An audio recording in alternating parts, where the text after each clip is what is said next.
In today's lecture, we're looking at political socialization, which is a concept in politics that is very interesting and also tells us a lot about people's behaviors and how people think and how people view governments and other political institutions. Now, it's important to understand the whole concept because this is how you begin to have a good sense of what politics is about and how people vote and how people tend to be conservative, liberal, in the middle, or whatever the case may be. It's a product of this process. We begin with a very simple definition of what political socialization is.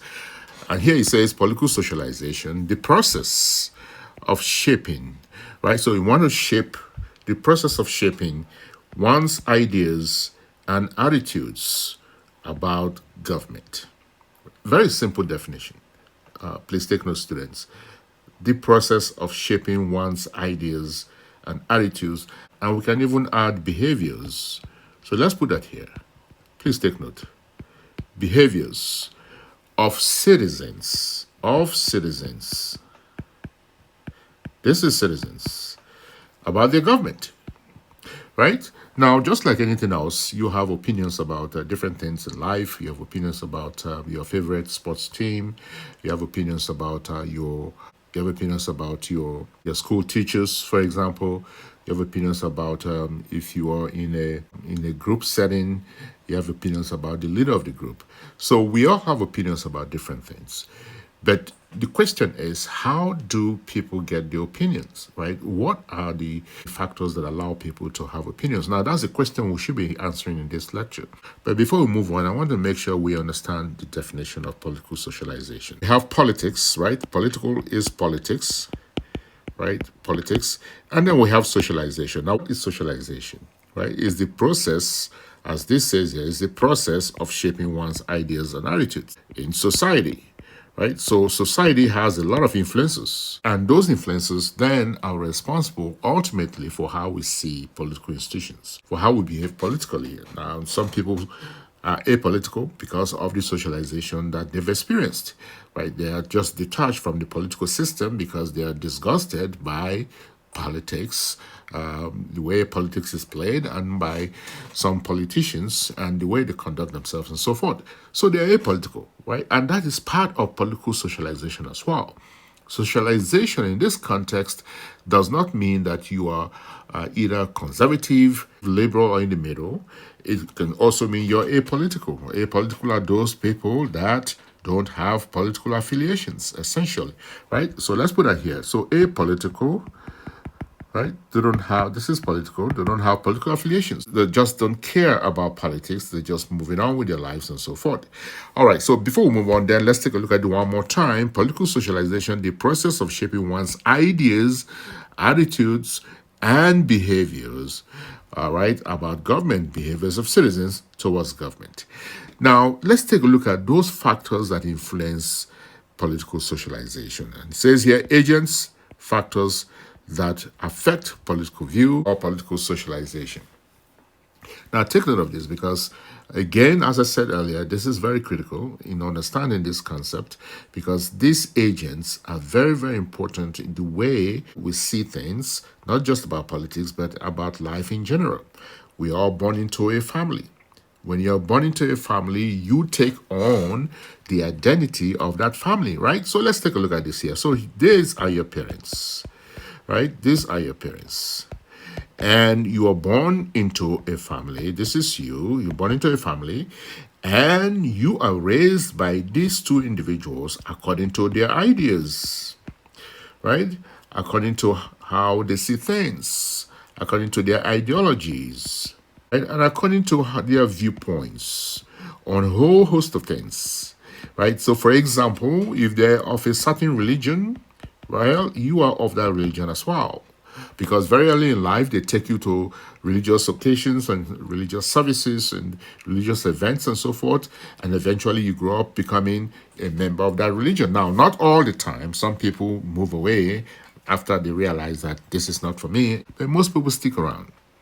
And this is very important because you are being socialized by these two individuals and you are being fed with their ideas and ideologies and viewpoints about certain things.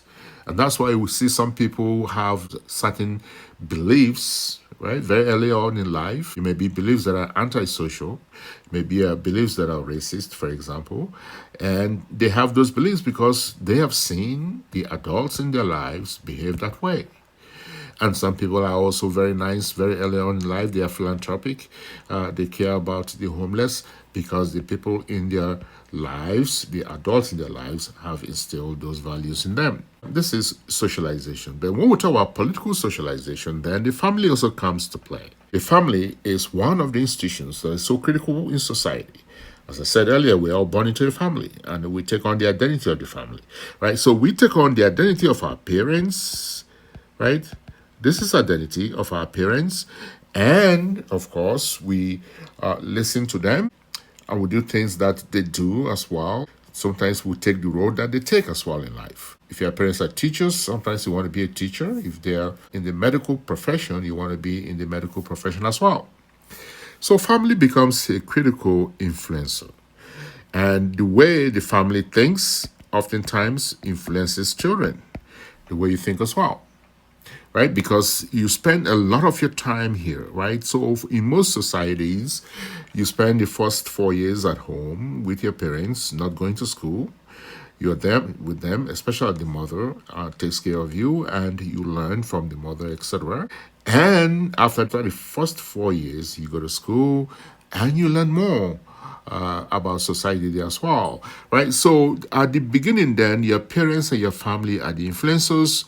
Then school comes in, right? And you have teachers in school who are also influencing you. You have who else in school? You have your classmates in school. They're also influencing you, right? Classmates in school, teachers in school. You have the staff in school. They're also influencing you. So now it's becoming a bigger prospect from the family, which is small, to school, right? And school, you have meet a lot more people with different ideas. And they also influence you, right? The curriculum in school influences people as well. This is curriculum, right? Influences people as well, depending on the curriculum. And you listen to curriculum, you take exams and you take tests and you take quizzes and so forth. The government also is a major influencer. So we go from the family to schools to the government. Yes, the government makes laws and the government enforces laws as well, right? They have policies and regulations as well, right? And they have their own ideology as well. It could be a socialist government, it could be a communist government. The government does everything to ensure that people see things the way they see. They are capitalists as well, and they toe that path, etc. The government has a major influence on how we see things and how we think, and the policies they put in place, the laws they put in place, and the regulations they put in place, how they relate with the citizens, and how they execute their own responsibilities. All of those things influence us as citizens. Please take note, students, and ultimately become part of the political socialization. And some people don't like the government. Some people criticize the government all the time because they have seen what the government is doing and they say, we don't believe in your ideology. We don't believe in your physical control, for example. We don't believe in the way you enact laws, control the economy, for example, etc. So many perspectives about government. The government is a major influencer in everything we do. We saw this during the COVID-19 pandemic when the government was very effective, especially in Western countries, taking care of their citizens, influencing their citizens, and asking them to take vaccine, right? The vaccine mandate, this is vaccine, right? As they take vaccine and influencing them in that area, giving them information and so forth, etc. And in some societies, the government provides for the citizens. The government, through social programs, provides for the citizens. And they use that opportunity to ensure that you understand their position, they influence you, and then they make sure that you toe the path. Peers also influence you. And we talk about your friends, right? These are friends. We talk about friends here. We talk about classmates here as well, right? They influence you in many ways. When you go out to play with them on the field, they talk about this, they talk about that, they talk about sports, they talk about, last night we went out to a party, right? And that is how they influence people. That's how they influence you, and if they're overly political, right, and they're leaning in one direction, tendency is you will lean in that direction as well. Pressure you to see things the way they see things.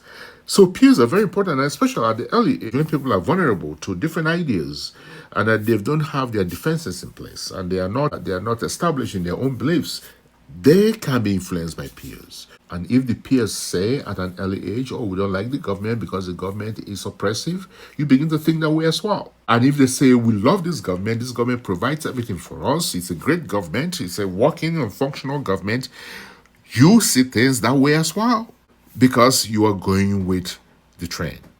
And this is very prevalent today in societies where peer pressure is responsible in many ways in how people react and how people view certain things. The media plays a key role, and the media is the fourth branch of government, right? We have the executive, we have the legislature, and we have the judiciary. But then the media comes to play because the media holds them accountable. Please take note of this. The media holds the government accountable, and the media tells us what's going on. Right? So, for example, the media says something has happened in a city that is 200 miles away from you. You don't travel to that city to confirm. You believe what the media says, right? So the media has a key role in influencing us. And the media can paint a certain political party or political view in a certain way, and you begin to believe that. Right? And a lot of people don't have the critical media literacy to begin to check and filter media bias. A lot of people in society don't have that. Please take note of that. One way we check media bias is through critical media literacy, which a lot of people don't have. Right? And in that, you check and make sure that the media is telling the truth by checking several sources, by making sure that what they're saying is true and is being echoed elsewhere, and that is the case. And they are not biased, they are not infiltrating, they are not biased, and they are not trying to influence you unduly. Right? So the media is biased as well because they also, like everyone else, come from the same society. Please take note of this. The media comes from the same society and they are biased, so they do not leave their biases at the door when they walk into the studio. They are also very biased. And sometimes that bias comes to play in the way they pass on the news. That is how the media influences us. So if the media says that this viewpoint is the correct viewpoint, most people will say yes and follow along. If the media says this person is not a good politician, most people follow along as well. And that's how the media influences us.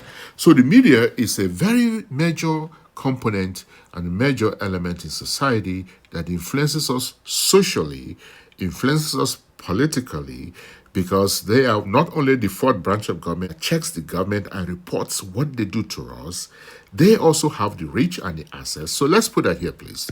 So let's put that here. Take note of this. So the media has the reach, right? They have the resources. This is resources, and they have the access, right? So that's why they can go to the farthest points of the earth to get the news. Ordinary citizens can't. The media does. They go there, they get the news. You are not there to confirm the story they're telling. They get the news, they come and report to us. And if you don't have the critical media literacy capacity, well, you can fall for it easily. Right? And that's how the media is influential in many ways. Religion is influential. Religion, for many, is a way of life. Let's put that here, right? It's a way of life, right? And it controls every aspect of their being. So whatever the religion says, they do. If the religion orders them to live in a certain way, that's what they do. That is the way they live. They are impacted by religion. Their political socialization, therefore, is impacted by religion because some religious leaders can say, this government is oppressive, this government doesn't like us, it doesn't like our views, it doesn't like our beliefs, our tenets, and so forth, so we are not going to support this government. You have been influenced. Guess what? You have been influenced. Religion has a certain perspective And religion sometimes has certain disagreements and not in line with what the government says, and not in line with what the government believes. Religion is a very powerful phenomenon that influences people in a very profound way that sometimes they follow the religion blindly and harm others. So religion could be a political socialization agent as well, because it dictates to its followers about certain political processes, certain political establishments, certain political behaviors, certain political governments that they don't agree with for one reason or the other, and they tell their members not to agree with the government as well on those issues. And finally, ethnic background becomes an influence as well, right? Ethnic background. And if you belong to a certain ethnic background, and that ethnic background is mostly aligned to a certain point of view, well, the chances are you are going to be aligned with that point of view as well. Now, this is very interesting, right? So, certain ethnic groups subscribe to a certain way of life and believe in conducting business in a certain way, etc.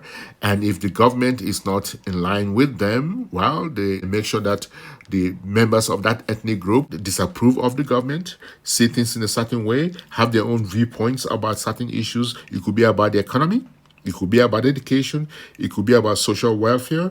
It could be about the environment, climate change, whatever the case may be. It could be about statehood, for example, right? So ethnic background influences the way you think, you see things.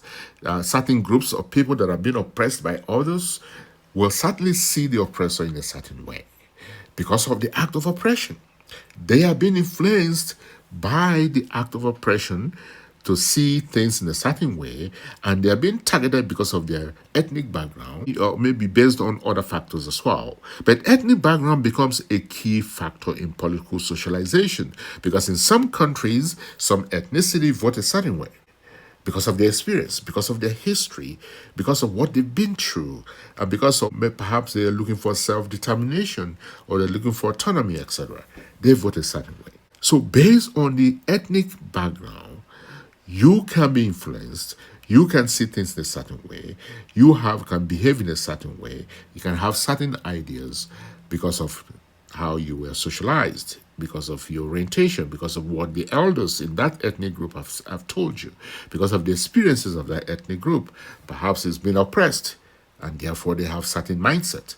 They have certain opinions. They have certain political ideology, etc. So it's important for us to understand these, students. When we talk about political socialization, once again, we are talking about the process of shaping one's ideas and attitudes and behaviors about government. Please take note. And behaviors about government. And when we talk about agents or factors that affect political socialization of view, the family, and that's where it all starts. Please take note. That is where it all starts. The family, you're born into a family. As I said earlier, you assume the identity of that family, right? And you're raised by that family. For the most part, you follow the ways of that family. Now, not everybody does that, right? Some people deviate from it later in life. But most people stick to the way they were raised. You often hear people say, I was raised in this religion. I was raised in that religion, etc. Right? And that is the identity I'm talking about. School will now begin to expand, right? To have more agents under the title of school. You have teachers, as we said earlier, you have classmates, you have administrators, right, and staff and so forth. They are all influencing you. And they are all impacting their knowledge, and they are all impacting their ideology about certain things, about the government. Sometimes you can hear them say, oh, I hate the government because taxes are too high. Sometimes you can hear them say, oh, the government really provides for its citizens, so this is a great government. Depending on the political ideologies of those that you interact with, you are influenced by them. That's part of political socialization. The government, we said, is very influential. They enact laws, they enforce laws, and they have policies, regulations that are far-reaching. And again, we saw that during COVID, how the government was very, very close to the citizens, how the government really impacted the welfare of the citizens, sometimes even with vaccine mandate. The government influences us in many ways. And depending on their own ideology, most people will follow that, or they will take a different path. Nevertheless, that is political socialization as well. It doesn't have to align with the government's ideology. It could be opposite to the government's ideology. That is political socialization as well. And then we have peers, your friends, your classmates, those people you interact with in class, on the field, during recess. They influence you as well. And that's what we call peer pressure. Are you going to do this? Are you going to believe this? Are you going to say things this way? Are you going to think about the government this way or that way? And demand pressure you. The media, very, very eloquent in how they socialize us, right? The media is the fourth branch of government. They have reach. Don't forget this, students, very important point in terms of the elements of the media. They have reach, they have resources, they have access, right? And they go to the farthest places on earth to report the news. We don't have the opportunity to go there to confirm. And so we believe the media. And that's where critical thinking comes in, students. And that's where critical media literacy comes in as well, to make sure that we are able to filter what the media says and not take everything in. If they say this has happened in a certain area, we can confirm through other means, right? Now, the media is one piece. We can confirm through other means. We can look at other sources of media. We can look at other forms of media. If you have relatives in those locations, you can call them to say, I have heard that this has happened. Is it true? So the media has a great influence politically on how we think, on our ideology. Religion is a way of life. As we said earlier, it's a way of life for a lot of people. Ethnic background is very critical as well, because based on the experience, sometimes you think a certain way. Based on history, sometimes you think a certain way, right? And this is very critical. And this is what we mean when we talk about political socialization, the process of shaping one's ideas, attitudes, and behaviors about government. Now, please take note of this, because we're going to come back to this, students, because we're going to come back to this later in the semester and expand on it and include other forms of socialization as well, and even political participation as well.